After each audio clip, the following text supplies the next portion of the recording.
All right, so I'm Dr. Brandy Liebscher. I'm a psychologist, and today what we're going to be doing is talking a little bit about discussing really more around how to discuss race and racism. But before we do that, we'll kind of tell you a little bit more about how we're going to structure today. Why don't we go ahead and introduce ourselves, and then we just want to tell you a little bit about what our hopes for. What we hope for this time today, what our goals are, what we're hoping to get out of this in our time with you today. So, Vanessa, you want to go ahead and start? Yeah, so my name's Vanessa Arezia. I'm a marriage and family therapist intern. And what I'm really hoping that we'll be able to get out of this discussion today is really being able to approach these discussions with humility and with a lot of vulnerability. And oftentimes when you do hear talks about race on, let's say, a TV or on the news, there's often very much a lack of vulnerability and humility. And so you don't get very far in these discussions. And so you get really caught up in just the tension and the anger and all the emotions that come up. And so for me, for those of you who are white in the room, I really ask, because when these things come up, oftentimes there's a lot of different emotions like anger or frustration or feeling kind of like attacked. And again, I really ask, we're wanting to be really vulnerable with you guys and really open with you guys. So I ask that when those emotions come up for you, that you would really keep pressing forward and not disconnect yourself either cognitively or emotionally from the discussion going on here up front, because I can promise you that there's something worth listening to. So to keep pushing forward and staying in that place of discomfort. But with that humility, having the willingness and the openness to keep listening and to try to keep receiving the information, even though there might be some strong emotions coming up for you.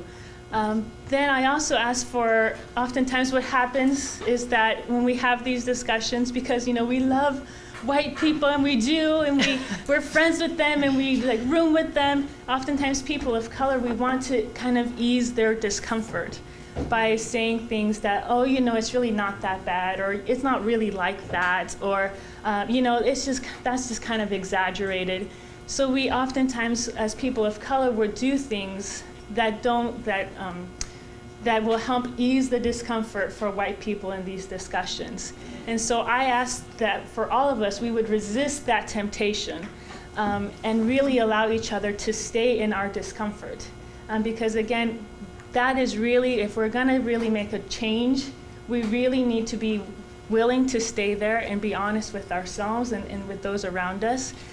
So that's really my hope, that we would be able to have enough of a safe enough space here today to do this. Because again, like here and with these discussions outside of this room, again, the discomfort is painful, but there's something worth listening to. My name is Brianna Yadon. I am a research assistant at a nonprofit mental health organization, and I actually came to this conference 3 years ago. 3 years ago. Right at the beginning of my journey. I had taken a multicultural psych class with Dr. Liebscher, and it broke me. I actually ended up crying out at some tables out there. When we walked in, we were like, "Bro, that was where you were crying a lot, trying to process everything. That was a good time." Yeah. It was great. No. But one of the things that I got most out of this experience when I came was that heightened self-awareness of where I actually am at on this journey, and also where I'm at and where I need to be in that gap, and how I can better bridge that gap in myself and in my relationship with others, like with both Vanessa and Justina and other friends and people who have not lived the same life experience as me, lived with the privileges that I've lived with. And so one of my passions about this discussion is just that aspect of self-awareness and understanding yourself. I think that a lot of us try to put up this wall, and whenever we hear things that we don't like to hear, like, oh, I'm not in that group, I'm not a part of that, but there's something there. Whenever you hit a wall and whenever you feel that discomfort, there's a reason for it, and we just have to, instead of trying to push it away and back away from it, we have to dig deeper and see more into why that's there and what is causing that anger and that feeling of discomfort to rise up in us. And so one thing that I really hope that we can get out of this discussion, everyone from any background you're in, is just like realizing that in yourself and being willing to deal with it and really like look deeper into it. Because honestly, like I would not have it all grown in this discussion had I not dealt with those hard emotions and cried and you know, realized how much I hurt other people through even my own ignorance. And so it's just, that's one thing that I really hope we get out of this discussion today. My name is Justina Hurston. I graduated from Simpson University up north in 2011. I currently work for the largest Black gift and greeting card distributor, and we pride ourselves on creating and distributing items that represent the African American community accurately. I am so excited to be here because I think that one of the most destructive things in this discussion is silence. And I've seen it so much where people, and especially the Christian church, thinks that the best way to approach this is to not approach it at all, just to kind of sweep it under the rug, and if we act like it doesn't exist, maybe it won't. But something that beats in my heart is the fact that the gospel narrative is really is based on the marginalized and the oppressed. They're very, it's focused on them, and so if we, it's kind of, I think it's a sin for us to ignore these issues. So I'm really excited that we're going to be talking about this today, and I pray that, I know that a lot of you guys are student leaders. It's definitely going to be something in your groups that will come up, and definitely a way to understand the people that you lead. So I'm really excited about this discussion. Did you say it's a sin to ignore the issues? I did. Okay, so she just threw down, and I'm like, okay, I want to talk more about that. Like, okay, but let me first introduce myself. So I'm Dr. Brandy Liebscher, and I don't know, in terms of what I what my hope is for our time today together, I don't know if I have too much to add here, other than just to reiterate that I know how important the discussion is, and how little opportunities were given to figure out how to have the discussion. Mm-hmm. And so then we just sort of, and it's uncomfortable, and it's a taboo subject, and everyone's nervous. I know, especially for white people, like, I want to talk about it, but I don't want to be seen as racist. And that's like a genuine like feeling, like I don't want to be seen as racist. I don't want to be racist, but if I say something that's off, and so then we're not really, there's no space and opportunity to develop a tolerance for that, skills for that, experience being in that space to kind of push through some of those difficult places. So I agree. I think we oftentimes just kind of pull back from it. We don't want to hurt anybody's feelings, or we don't want to deal with the tension that can come up. If the media is any indication, there's a lot of tension around this. We know that right now the nation is in the midst of a really intense moment in terms of what's happening in our country, and most of the discussions you hear are just very polarized. And I know for me, I oftentimes get really confused by the hostility that comes up in the discussions, and then like, I don't even know what to do with that, or the defensiveness that comes up in me. And so I think we just really have a passion to just be a part of helping people know how to have these discussions. Some of the discussions need to happen within groups. They're just discussions white people need to be having with each other. They're discussions black folks need to be having with each other. They're discussions that the Latino community needs to be having with each other. Some of these discussions we need to be having with each other. So there's a lot of discussions, but we're just like, and so to be able to know how to move into those spaces. And as a Christian, obviously, I know that we're all, this isn't just about being politically correct. This isn't just about having a PC conversation, or having a liberal conversation. This is about, for all of us, I know, and the conversations and the relationships in the community we're a part of, that this is a central part of our faith. And so to not talk about it, to not be in community around it, something's missing, but we also know it's just really hard to do. So I don't know if there's much more that I would say beyond that. Here's how we'd like to frame today. We kind of want to take a little bit of a non-traditional approach to this, where we're actually going to spend like the first half hour, we're just going to talk kind of in a fishbowl. And so we're going to spend some time talking amongst ourselves, and then and kind of just model how to have the discussion and some of the things to talk about and some of the things we journeyed through together in this process. We've had a lot of these discussions together over the years. We've also been a part of facilitating and leading these discussions in different spaces. And so we're just going to kind of move into that space. But we want to leave a significant amount of time to talk with you and questions you have, your experiences, things that you would also contribute, what you think is important in terms of how. We are assuming that many of you, I have two assumptions here.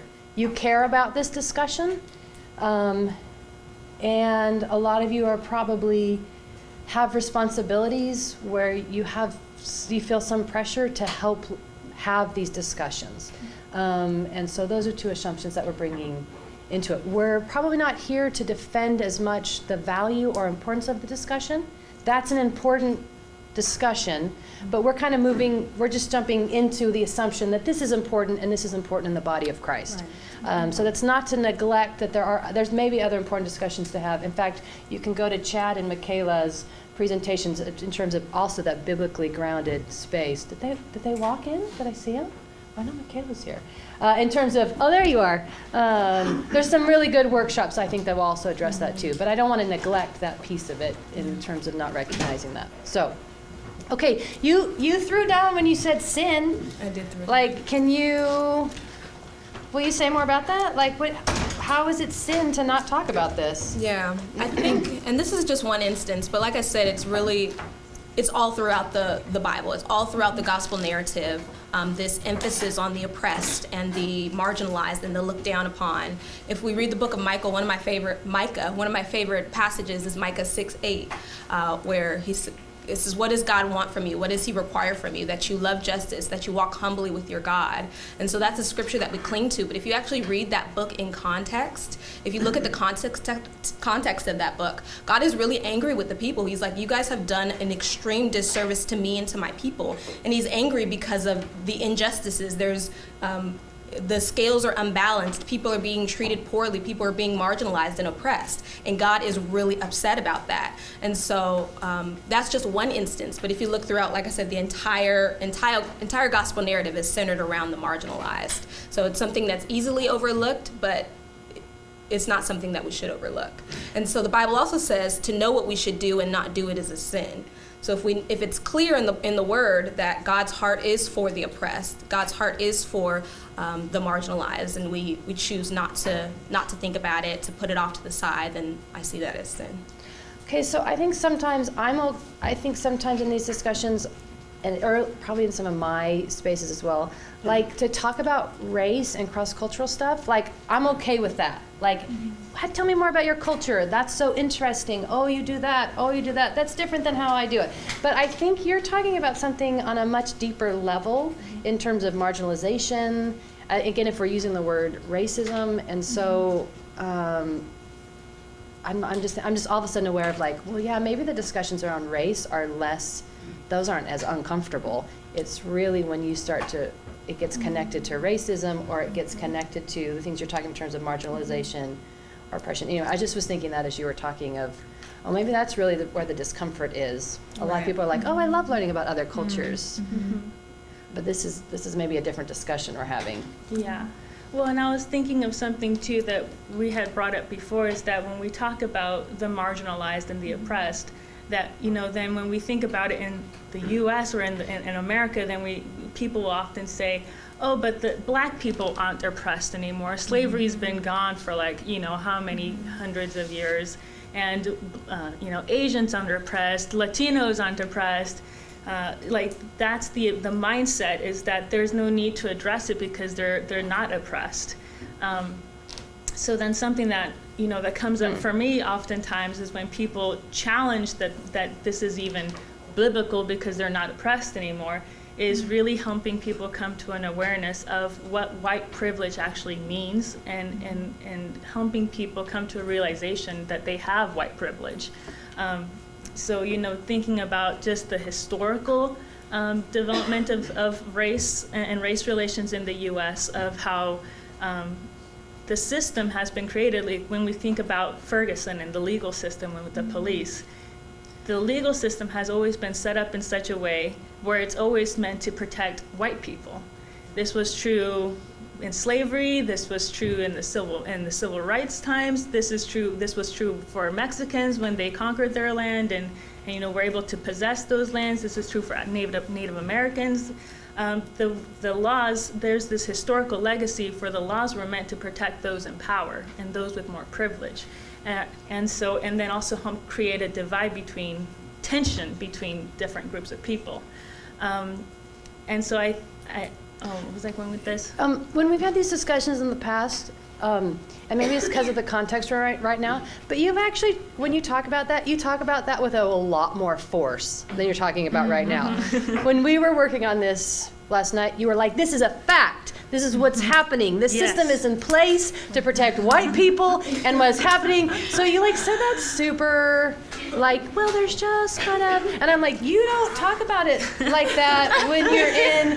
No. And I remember even in that I was and I'm hot because I'm mad about it right now. Okay. So you're saying right now, I'm saying it kind of calmly, but I know you because I've been in these conversations, but I know this stuff really pisses you off. It comes with anger that this is a system that I'm looking at that's doing this. But immediately when I hear that come up, I'm thinking about our journey, and a lot of people going, what are you talking about? Police are not there to protect me. They're there to protect everybody. The thing that happened in Ferguson, talking about marginalization and injustice, I'm clearly within the Christian community right now, well, I'll just speak specifically to the white evangelical Christian community, there's a lot of very strong opinions about where justice resided in that tragedy. And so I can just hear people thinking, how do we figure out what the injustice was when Christians are obviously debating pretty dramatically right now? And I know when you talk about it, you say it a lot more dramatically than that. Yeah. And then I'm like, that kind of made her cry a couple of years ago. We were in this space of what are you talking about? The police are not there to protect me. I don't even know what you're talking about. Broke my Michael, heart. why would Michael Brown? Why are you interacting with the police like that? And so I'm just how did you stay in those discussions when Vanessa or someone like Vanessa would actually say that with some force and where you're really revealing the anger you feel, this isn't just an intellectual discussion we're having here. This is something that is connected in here. Well, and again, emphasizing the point that racism isn't just a particular one incident that happened at one time and space. It's a system. It's a system that has been created over decades and decades and centuries. It's something that permeates all of our society, with police and with legal system, with the housing, with education, with access to services, with health. So how did you stay in it? Helping white people understand that is the reality of racism. I'm not saying that you are nice, that you're not a racist just because you're nice to me, or you insult me one time and so you're a racist. That's not the biggest issue. The bigger issue is the system of racism. Yeah, definitely. I think that on my own journey, in the beginning, I didn't want to hear it. I was like, well, everyone should have an equal opportunity. I'm thinking capitalistic right now. That's how I thought back then. I'm like, how is that possible? The civil rights movement was 50 years ago. But then I actually started to hear stories of people and their actual experiences. One of our friends, James, he was telling us so many heart-wrenching stories, even his interactions with the police. If you ever met him, you would know, he is the most sweet, kind, gentlemanly person you would ever meet. But just because he's an African-American man and he is somewhat built muscularly, police pulled him over all the time, and he was never doing anything wrong. He was just being a model citizen, but it was just because of his appearance to them. And it just broke my heart, even how the police treated him despite his doing nothing wrong in those situations.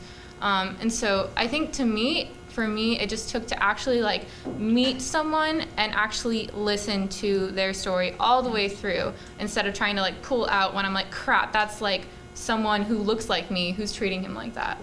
I had to stay there, and I had to be like, okay, this is someone's story. That is more important than how I'm feeling right now.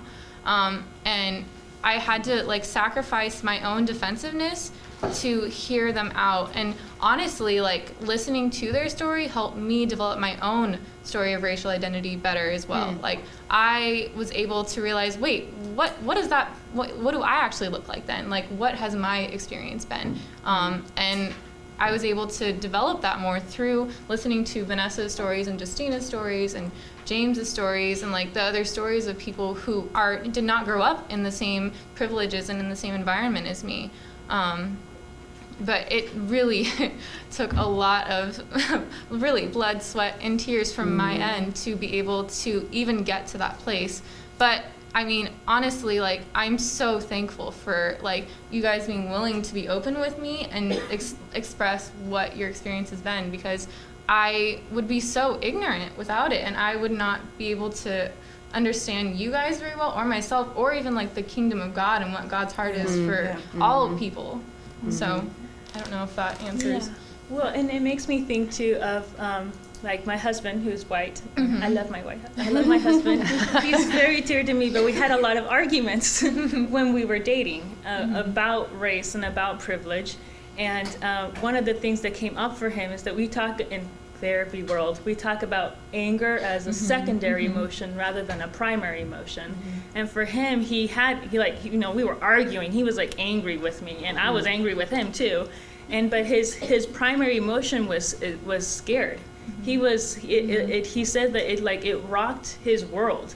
It literally felt like his understanding of the way that his world worked, the way his understanding of what it meant to be U.S. and to be an American was like being completely shaken at the foundations. And so that really it generated a lot of fear for him, and thinking that, wow, the world that I thought I knew is not the world that everyone knows. So that comes, I feel like that's another thing that really, that anger is actually probably a lot of fear, because there's so much at your core of understanding yourself that really gets shaken up. Yeah, like my whole worldview, like, it just shakes you when you realize what you thought was real wasn't. It's like that story of the man coming out of the cave and realizing, oh my gosh, there's this whole world out here that I've never seen before. So I think that the hard thing is taking that step and those hard steps out of the darkness and into the light of understanding other people who are not like you, and being willing to like meet them where they're at and hear their stories for what they are and not for what you want them to be. Yeah, and I think even along that line, back to how this relates to the gospel, is just valuing people's experience. So we talked about racism being incidental, but also being systemic. So me saying, Vanessa, I don't have your experience, but I value that experience. Like, you have your experience, and that's important. There's a scripture in Romans that says, as the body we are to rejoice with one another, and we're to weep when others weep.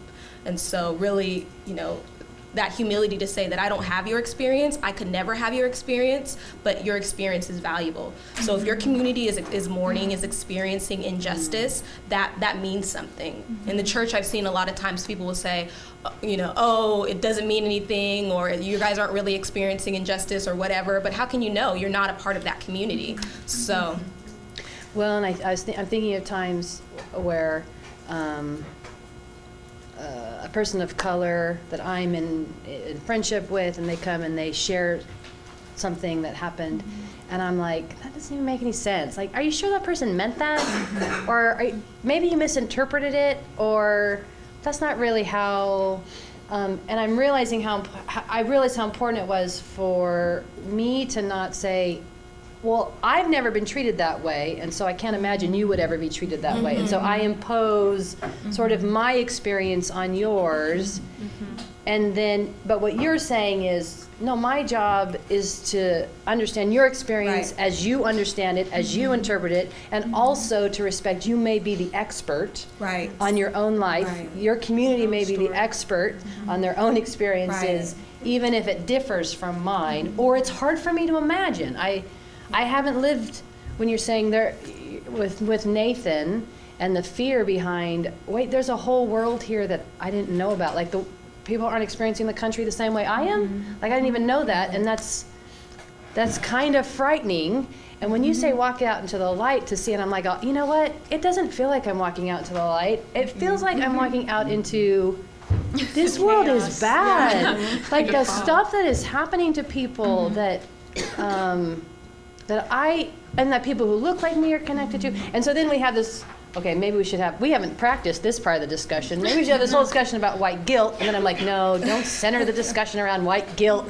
But I mean, just that sort of. I want to bring up a point though too, because you're talking about stories and about narratives, because that's also part of white privilege, is that you have your narrative. Okay. And so part of being a minority is constantly having to feel like you have to justify your narrative because people question it so much. And so that the ability to simply have your narrative and have it reinforced over and over and over and over and over again by the media, by your history books when you're in school, by so many kinds of things. My narrative's been reinforced. Your narrative is constantly reinforced, whereas a narrative for Native Americans or for Hispanics or Latinos, you know, I remember being in my history class and I was like, so excited, yay, this is about Latinos, and the history section is like about that big. It's like, well, that was exciting. And so like we don't, like that's part also of your privilege is you don't have to defend your story. And so when you're entering into these discussions, and it's interesting because then it's swapped. You're flip-flopping positions where you're like, okay, I want to try to understand, I want to try to be open, and so you're trying to listen to people's narratives, but then these feelings come up for you, and then you want to shut down, and you want to pull away. And so then it's like, well, welcome to being a minority. In the sense that like that is our constant experience of that our narrative is constantly put down, or that it's always given a very negative light. And we have to simply sit down and we have to write a paper about it and take a test about it. So the importance of valuing those narratives, and then when we're talking about the body of Christ and that part where we weep together and we rejoice with those who rejoice, it made me think too of how there's the different parts of the body of Christ, and how I'm gonna just make up body parts, you know, about how, you know, the head can't say to the foot, I don't need you, and the hand can't say to the eyes, I don't need you. And yet that's what happens, is that, you know, we start sharing the narrative. This is the African American experience, this is the church's experience, this is the Hispanic church's experience. And then what we do is it's too painful, it's too uncomfortable, that doesn't fit with my story or my history of what I know to be true of this country. So then we cut that part of the body off, and we neglect that part of the body. And you know, and James says too that, you know, we can't just say to people, oh, you know, be well fed, blah blah blah, and then we don't do anything. Like, how can we truly care? How can we truly have the heart of Christ when it doesn't lead us into any action, into any movement? And I think even along those lines, you talked about narrative. It's also important to mention that there is a dominant narrative, and that a lot of minority cultures' narratives have been dictated by the dominant narrative. And so we had talked about this a little bit in the car about our individual cultural narratives and how they had been, you know, it's just something that was passed down to us. And so we see stereotypes, and we see, we listed a whole bunch of different stereotypes, which I don't know if is it okay to kind of talk about them? Go for it. Well, I don't know if you... Vanessa told us we were supposed to be vulnerable. Yes, real. Well, you mentioned the stereotypes that were in your cultural narrative. Yeah, well, just because, like, in talking about the way that it's looking at how racism is so seductive, and how it just infiltrates so much of everything, including our own understanding of ourselves as a minority. So I'm a Latina, and so for me, like I'm trying to be so self-aware and trying to fight these stereotypes, and yet I notice them in myself because I grew up with them, and I just simply absorb them through osmosis. And so one of those for me that I notice in myself is that, you know, the way that Latino men are, that, you know, they're supposed to be really romantic and they can dance and all these wonderful things, but that they are bad husbands, and that they're bad, that they make bad fathers, that they're very disconnected and alcoholic and all these kinds of things. And I feel myself fighting that idea. And so, I find it interesting that I happen to marry a white man. Again, I love my husband, but sometimes I wonder in my own head, I wonder how much of that that kind of stereotype that, again, I had just breathed in influenced my romantic relationships. And again, it gets crazy. It's crazy that somehow racism has impacted my mind in this way, because I come from a Latin family. I grew up with a whole household of men who are God-fearing, who are loving, who are incredible husbands. Like, my dad is the best dad ever. He's an incredible husband. If he sees that, he is. He's good. Yes. Yay! He was hoping it'd be videotaped. There, shout out. So even in my own life experience, I know this to be not true, to be a stereotype of what Hispanic men are like. And yet somehow it still has made its way into my heart, into my mind, where I have to consciously say, that's no, wait, what do I think? That's not true. Yeah. That's not the way that Hispanic men are. Yeah, I have that experience too. Okay, wait, can I interrupt just real quick? Because I have to tell you, I get really nervous as a white person when people of color start to talk about racism within their own community, and I'm like, there are other white people here, and I'm like, I feel like there's gonna be this, well, look, they do it too. So when there's discussions around like, hey, white folks, maybe there's some things that we need to be mindful of in these discussions, that we can then just say, everybody's racist. Like, everybody's racist. So I'm like, even right now, I'm just feeling some tension around, can you talk about that? Should you be talking about this here? Like, can I trust the white people in the room? Are they gonna use that to... Can I trust my people in the room? I don't even know any of you. I hope I trust you. Things. So I'm just like, so anyway, if we're gonna like be real about it, and I totally interrupted you, I just have to say I get nervous about that. But I'm glad you brought that That's gonna be up. used to reinforce. We're not the only ones to do that. Everybody's story matters. Everybody's racist, and then the effect is it kind of gets off. Then we got off the discussion. Or so anyway, I just had to say that, and then. No, I'm glad you brought that up, because I think as a person of color, there's a lot of tendency, or you feel like you might be able to tune out of the discussion.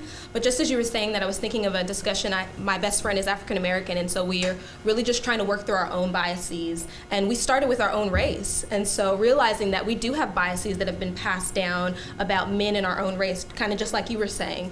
So there's a stereotype that black men are violent, that they'll abandon you, and all these different things. And so it started with us really talking about how we view African American men, and realizing that if we view them this way, how in the world do people outside of our race view them? And just realizing that this is not so much this is how it is, but it's a cultural narrative that has been passed down, and kind of like a self-fulfilling prophecy has been acted out in certain ways. But for us to see our people of our own race that way, like how in the world do other people see them? So I think it's important for us as people of color to not tune out of this discussion, and to really look inward, and not just about people of our own race, but we can have biases across the board. Yeah. So one thing we've also been doing is trying to just change how we see white people, and I know that's uncomfortable for you too, because you don't like.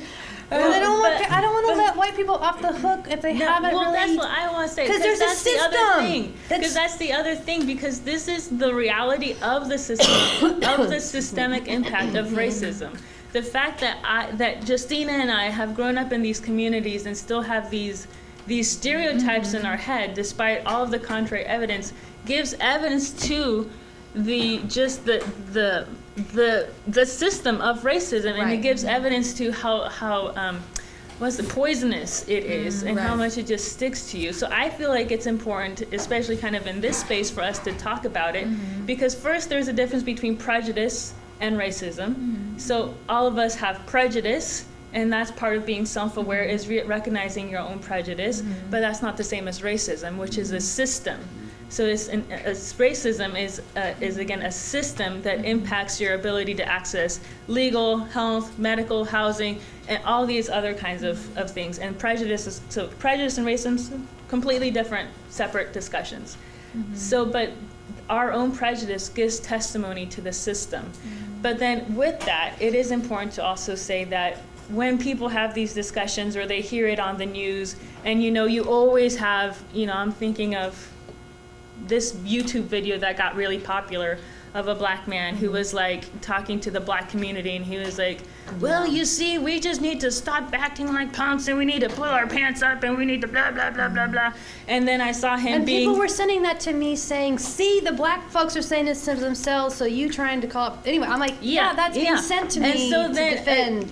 Again, so we need to make sure that we know that there's own tensions within our own communities, but what I hate about those discussions is that those are discussions that need to be had intraracially rather than in a context like that, because then, you know, he did this on YouTube, and then he ends up being a guest on The Blaze. I'm just putting names out there of reporters. So, and again, it having these people have these discussions in such a neglectful kind of dangerous way with so little thought to the way that they're delivering these messages is so harmful, because then white people are thinking, oh, you see, they don't even have it together. It's like I knew all along that it was their own problem. It's not my problem. And so then all of a sudden they feel like they're off the hook. They don't really need to keep pushing forward anymore.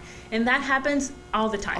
That happens all the time. That there will always be some person of color who will try to ease the tension or remove the tension or somehow remove some of the responsibility from the white community, because they're having a discussion in a forum that is in an inappropriate place to have that discussion. And these discussions do need to be had interculturally. We do need to have, but there's no place for a person outside of a culture to step in and feel like they can dictate those, or even Dr. Liebscher has even said, I don't even want to be a part of those discussions because I don't have any place in that. So that takes humility, that takes awareness that, you know what, I don't have that experience, so I cannot speak to that experience. Well, and you don't belong either. Right. Because, you know, so being a Colombian, I don't mind if Colombians say jokes about Colombia because I know that they love Colombia, that they know Colombia, they really know that it's not just about drugs and about, like, they know and love Colombia.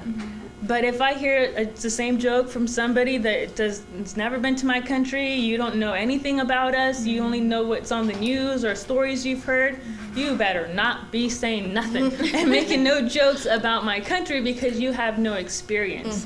And so those people of color that take those discussions in these forums, like it's so destructive, because then you're hurting your community rather than being able to provide and actually engage your community in an honest discussion. And you're inviting other people who have really no authority to partake in this discussion to jump in when they really shouldn't be.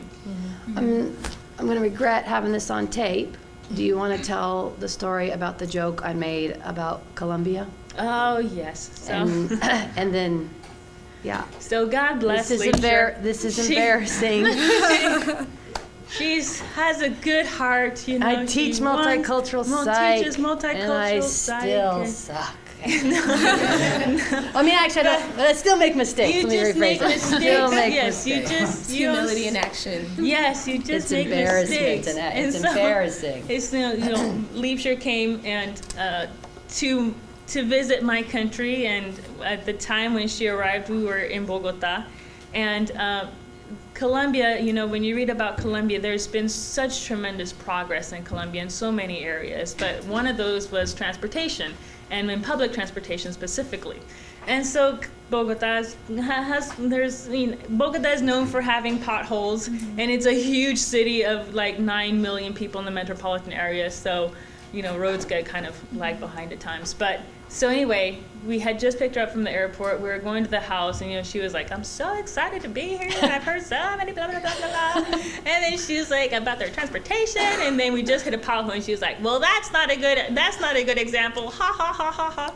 And apparently, I think she was maybe the only one laughing in the car. And for me, it caused like a twinge. Like, I didn't correct or say anything to you, but it caused like this twinge where already you're putting down, and you're like putting you have an idea of what the streets should look like, of what an organized road should look like, without even taking into consideration actually the whole system. You don't even know the whole how awesome the public transportation system is and how much it's developed. And so it was like this, like, like, why do you have to make this joke? And, you know, but so as we had been talking about this, about how when you're in these discussions and when you're brave enough and willing and humble enough to actually try to listen, to take time to listen to these new narratives, you are going to mess up.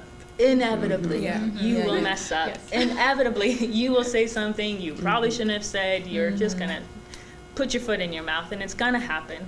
And so oftentimes, I'm sure you have different experience, but oftentimes when you're someone who is genuinely in a space of humility and a space of cultural empathy, people will sense that, and people will sense and be willing to extend graciousness to you and grace to you in your process of trying to understand and trying to go further in your process. So you're gonna mess up, but oftentimes it will be met with grace as long as it actually comes, as long as you are really in a place of vulnerability and of cultural empathy to listen to these narratives. And I don't like that story. Even, I mean, it's important, and it's important. I'll tell you right now, even hearing it right now, like it makes me real uncomfortable. I'm actually genuinely embarrassed by the story, and I think because I also know it's not the only story, and I know it's not the only thing that I've said, even just in our relationship where there's been a twinge. And I still feel, I've been doing this for a while, and I still feel this, I want to explain myself. I want to say, well, this is what I meant, or what about the fact that I actually came to your country, right? And so I still feel this. Like it was a favor. Like I did you a favor, like I did this like huge big thing. Like I can still, even at this point in my process, I still am aware of that and how. And I think there's part of it is to have to develop, I don't know what else to call it, some sort of, I mean, it's humility, but it's also some sense of self-discipline. Because I have to just, if I spend all my time, you tell me about that, and then I spend all my time trying to defend and say, no, that wasn't what I meant, because I feel like I hurt you, then I never get an opportunity to expand. You expanded my perspective. So you expanded things, my view of things that I like, I didn't even really understand that. But if I spent all my time trying to undo it, then I would never get the benefit of what you're trying to offer. And I know another thing that was really important for me early on was most people of color, when you say something off, they won't tell you. And so you just never even know. So you just go about your business and you think everything's fine. Or they'll be like, no, like, that's fine. And so I realized that if that you were willing to say, ooh, that one hurt. And again, you've done it in other instances. It's so uncomfortable, it's so painful for me, but it's such a gift. Because when you're saying, some of it's just ignorance, I'll never learn. I can read, I love to read. I can read as much as I want. What you taught me in that moment, I can't pick up reading somewhere. It can't be something that I study. It has to be something that's in an interpersonal experience where I know I hurt you, I have to recover. And I think we also talked about, oftentimes it's not you're not going to be seen as racist as much in the mistakes that you make, but how you recover from those mistakes. That's good. And so if you say something that's off, people like, and someone's willing to tell you, and sometimes they tell you just by their nonverbals, like you have to learn indirect communication a little bit, like there's just you're saying, you notice that nobody else is laughing in the car? Like you pay attention, like, oh, maybe that was, like you pay attention to that. But that there's, I forget where I was going with this, I totally lost it. The gift, I don't know. Yeah, it's a you were gift. saying. You made So me take uncomfortable. it. It was hurtful, and it was a gift. I mean, but there's no other way to learn, and then for me to have to hold on to not defend, put aside defending myself. Yeah. And it's a very powerful instinct. I've been in community with you for a long time. I know I screw up. This is not something that surprises me, and I still want to defend it. I still want to say no, Oh, yeah. no. And Which so again just, is that invalidation of the Right. story, of the other narrative. Yes. Actually, yeah. When you're trying to defend yourself, you're not actually listening. You are instead, I mean, I think that anyone who goes through basic counseling skills learns this. Yeah. That in order to actively listen, you have to put your own like responses and ideas out of your head, and you just have to like be with them in that moment and just engage Yeah. fully in that. And so I think, yeah, that's very true. And when you say about staying in that discomfort, that's an example of staying in the yeah, discomfort. and it is uncomfortable. Mhm. Okay. So uncomfortable. Yeah. Let's pause there, if that's not okay, and we're going to transition and invite you into the discussion. I don't know. I'd actually just like to get a couple of observations. So what are some things you observed about how we had the discussion? And then we'll just kind of go from there and build off that. So, and maybe I'll just write. So were there some things you noticed? That wasn't a perfect conversation in the sense that we're not all perfect and it wasn't all scripted. Some of that we talked about, but some of that was new to In today. the car, we're like, we need more tension. We need someone to be like, no, you're wrong. Yeah. So what were just a few observations you had? You iterated to all the emotions that you were having. Like if you were feeling uncomfortable, you said that. If you were passionate about something, you said that. Okay. So just being honest about your emotions? Like Is you that spoke okay? up about them. Okay. So you identify them. You're Yeah. like, this is how I'm feeling. Okay. So honest about your emotions and you identify them. Okay.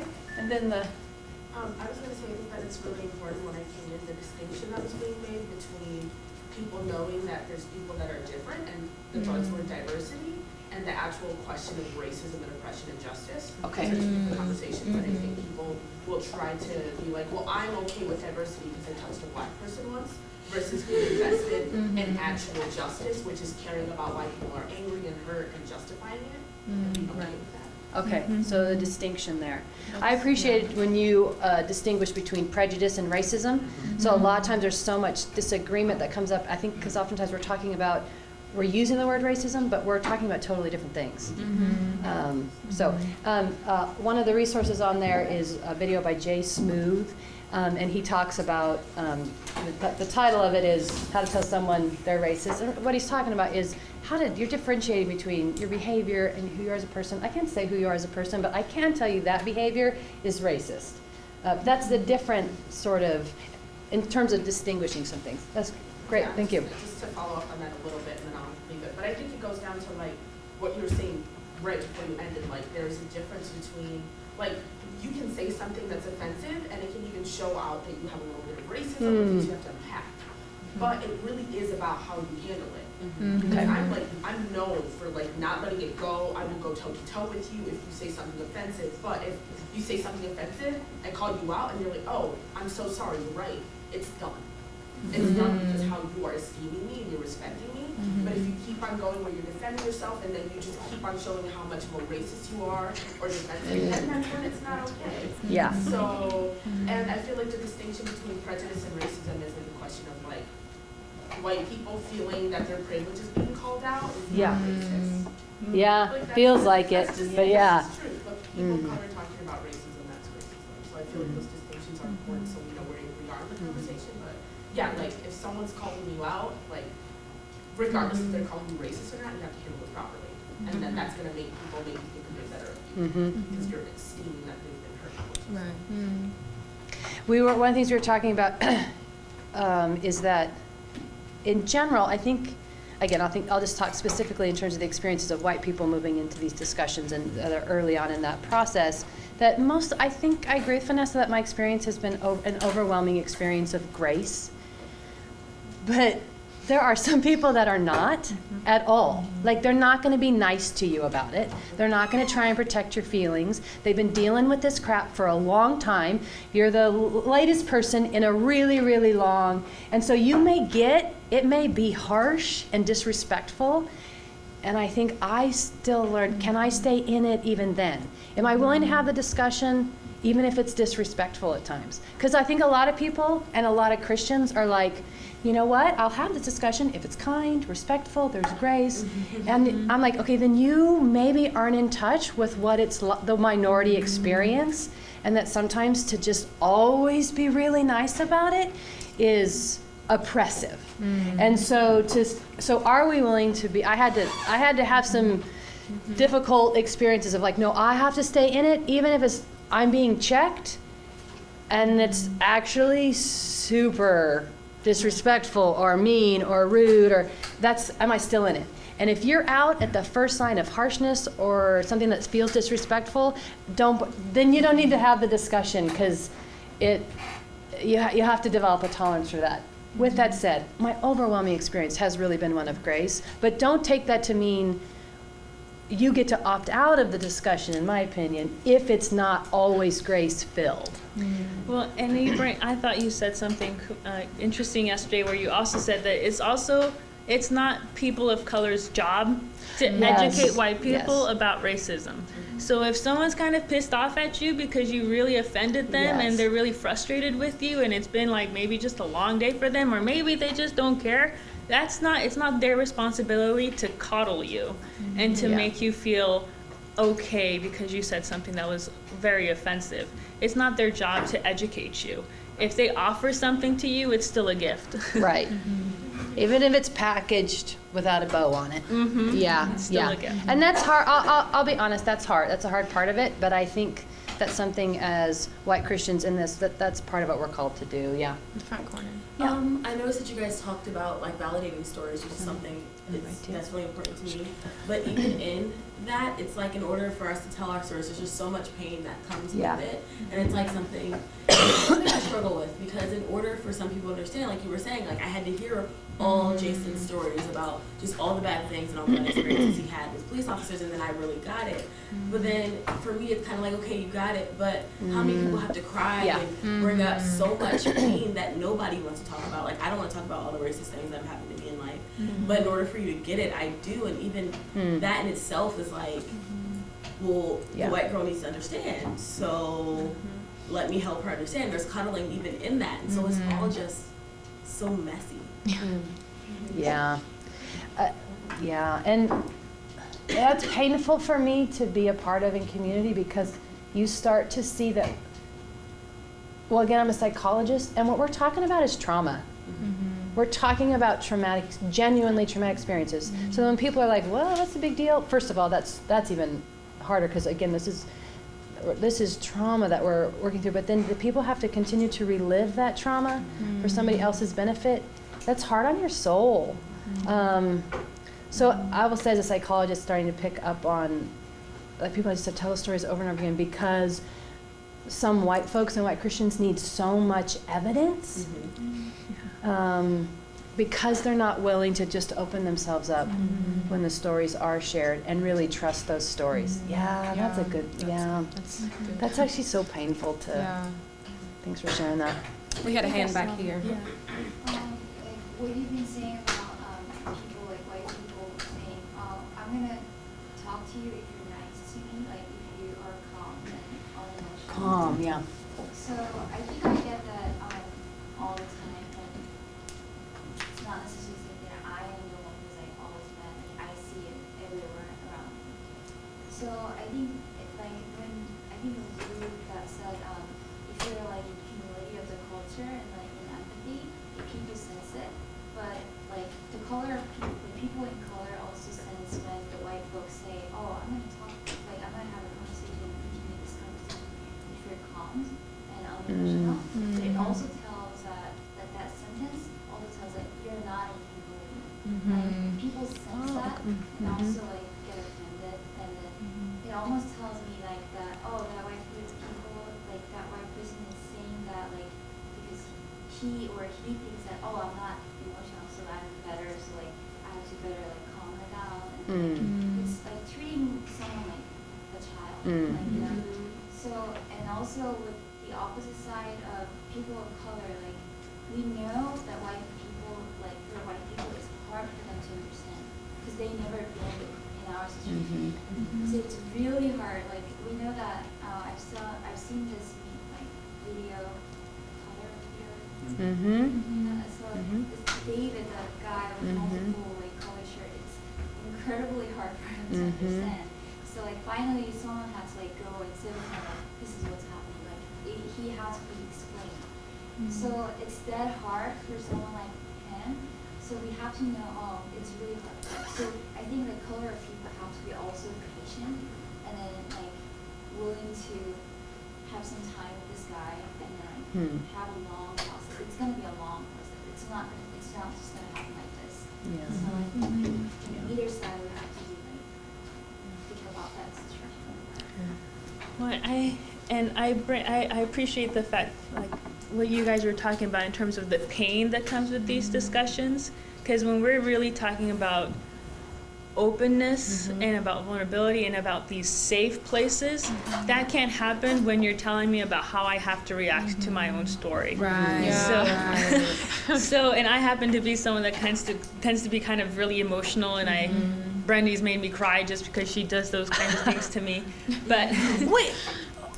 All the time, all the time, almost every day. No,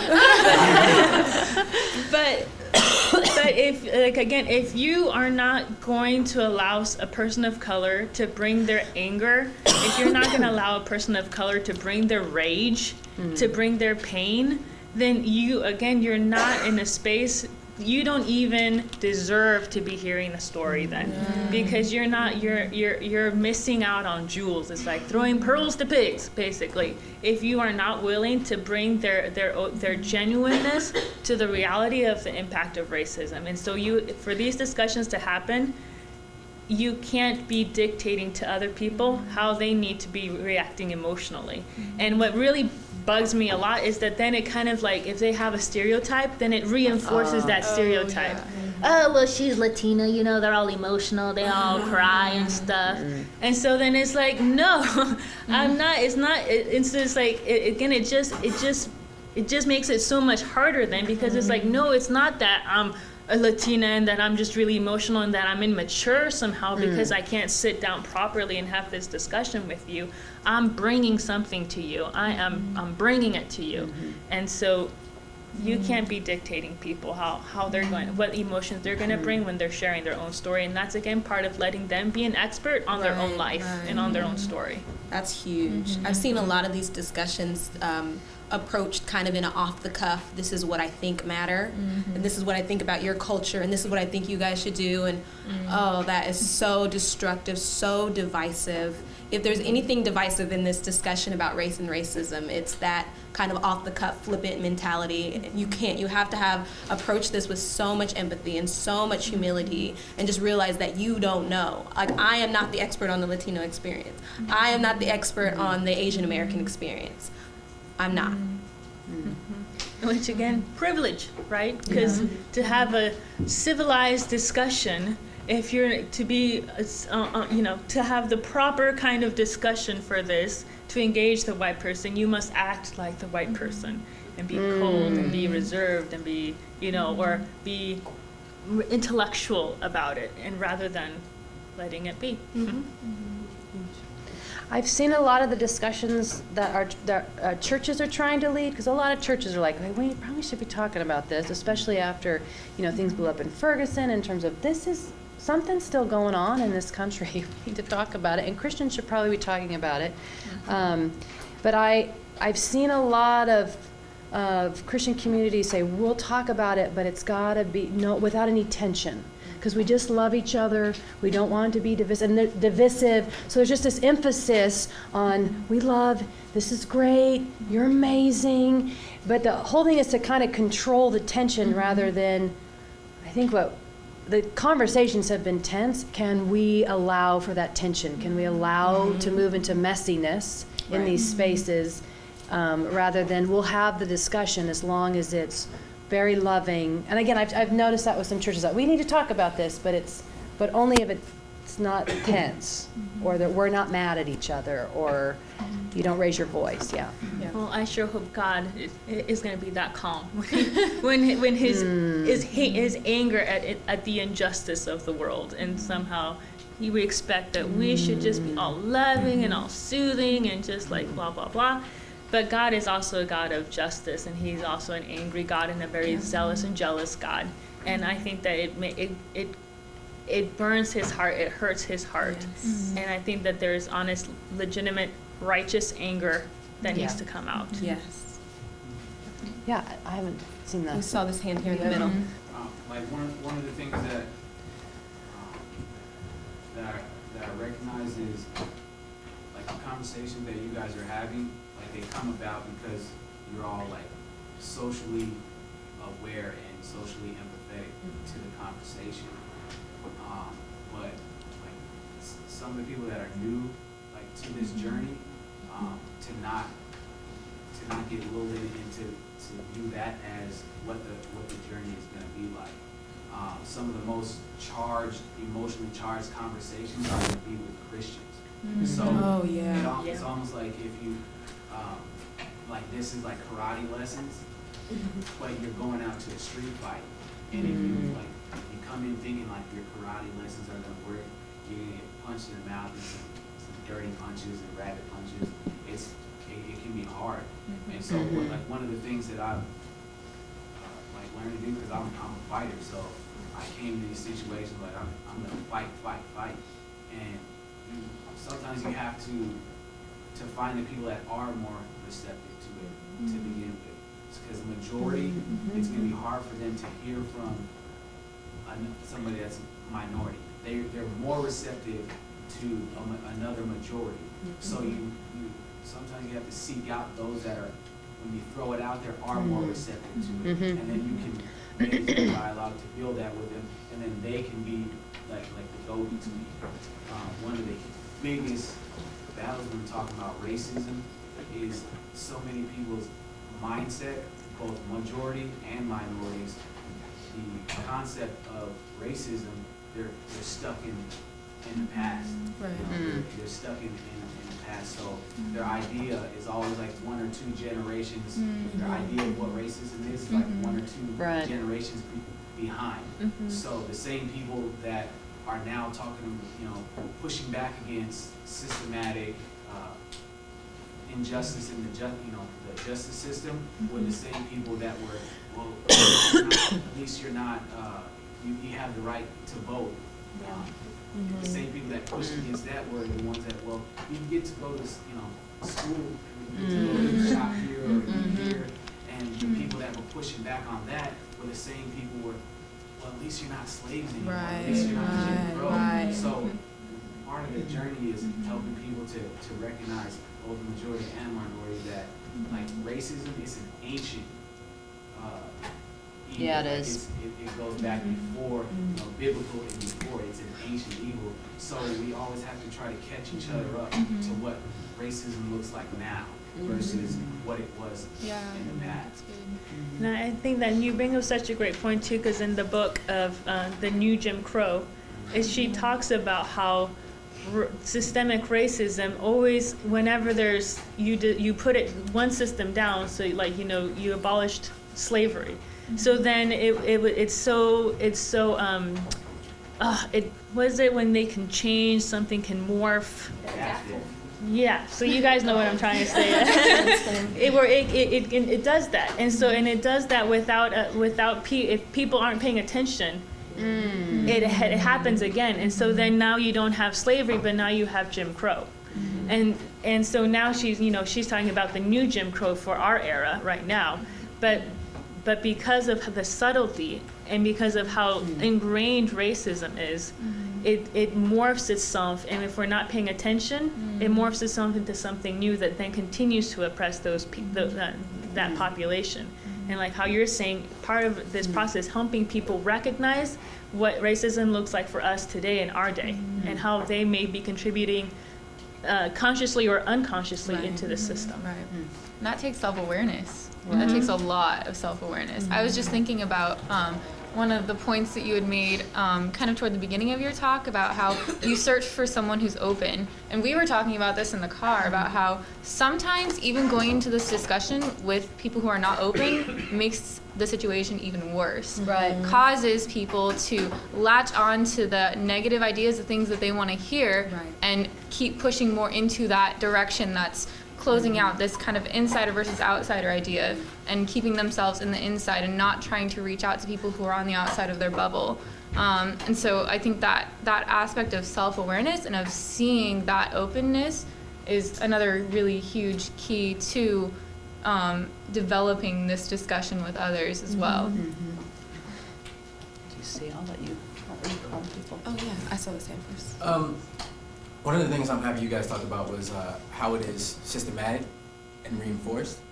Because when bringing up this topic, if it's not addressed that something is systematic and has been reinforced, you don't really understand.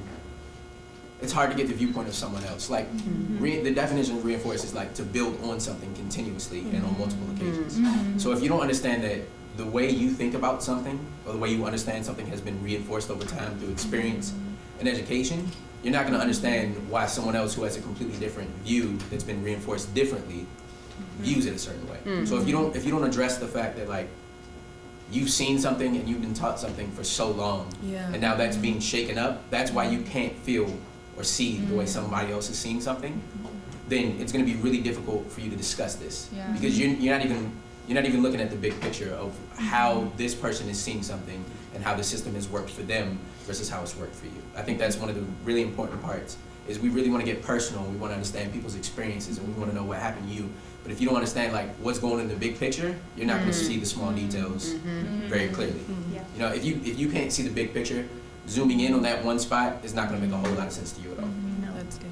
Well, then you can just dismiss like, well, that, okay, maybe you get pulled over by the cops all the time, but that doesn't mean everybody does. Exactly. Or maybe that's just because of the car, you know, so then you can just take, some people just take the one story and it's easy Isolate it. to, if you're like, no, actually the data shows, here's a much, yeah. I saw his hand go up. Yeah, so I think I completely agree with you. And the trouble that I found myself in is when I work with undergrad students, let's say 19-year-old white students who have never had experiences in an urban setting where there's many diverse cultures. And you talk a lot about systems. And so what about those students that have, when you say system, have no idea? And they talk a lot about systems, but what does that mean to this student who's never experienced anything, has no idea what you're talking about? How do you have that? How do you introduce that to students who have no idea what you're talking about? We wrestled with that, yeah. Well, there's research, all different types of research that kind of highlights the systems at work. We were, what was the discussion we were having? We were So talking we were about the talk- different pieces, there's so much research in Right. terms of. So what was one thing that we were discussion? talking about was the job application process. So here's an example. So studies have shown that when two resumes that are the exact same qualifications, the resumes are exactly the same, but the names, one name could be more Eurocentric, like Amy, Cindy, Amanda type thing, and then another name can be more ethnic, like Adriana, or something more ethnic. The person that's more likely to get a call back is the individual with the Eurocentric name. So that's just one little example of how racism is systemic, and it could even be unbeknownst to the person who's doing the hiring. They might not even consciously know what they're doing, but it's so deeply ingrained in our society and so for you to say, okay, I'm a white man, you're a Latino man, we're going for the same job, we're both qualified, I must be more qualified for the job because I got it, type thing, that may not be necessarily true. There's factors that are working upon that, and that's just one piece of. And it's a study, and research has been replicated in a lot of different ways that shows this over and over and over and over and over again. Right. Where again, because perception is reality, and so then if you lack a lot of self-awareness and awareness of your own prejudice, then you might be in an interview process where they have the same resume, same qualifications, and then you have an interview, and one may be an ethnic, a minority person, the other one may be a majority person.